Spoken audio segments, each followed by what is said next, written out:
ప్రపంచంలోనే అతి పురాతనమైన క్యాలెండరు ఎక్కడా దొరికింది, ఎలా బయటపడింది, అందులో ఏముంది? వివరాలలోకి వెళ్తే ప్రపంచంలోనే అతి పురాతనమైన క్యాలెండరు దక్షిణ టర్కీలో లభ్యమైంది. తుర్కియేలోని గోబెక్లీ టేప్ వద్ద పురావస్తు శాస్త్రవేత్తలు పరిశోధనలు చేస్తున్న సమయంలో ఒక భారీ స్తంభము బయటపడింది. దానిపై సూర్య చంద్రులకు సంబంధించిన గుర్తులు, ఇతర చిహ్నాలు ఉన్నట్లు గుర్తించారు.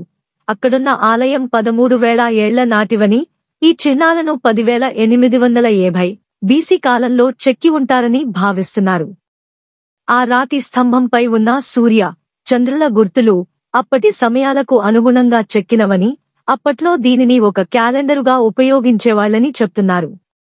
ఈ స్తంభంలో కరెక్ట్గా 365 వి ఆకారపు చిహ్నాలను చెక్కారు. అందులో ఉన్న ఒక్కో వి ఆకారం ఒక్కో రోజును సూచిస్తోందని శాస్త్రవేత్తలు చెబుతున్నారు. ఇందులో 12 చంద్ర నెలలు, అదనంగా 11 రోజులు ఉన్నట్లు తెలిపారు.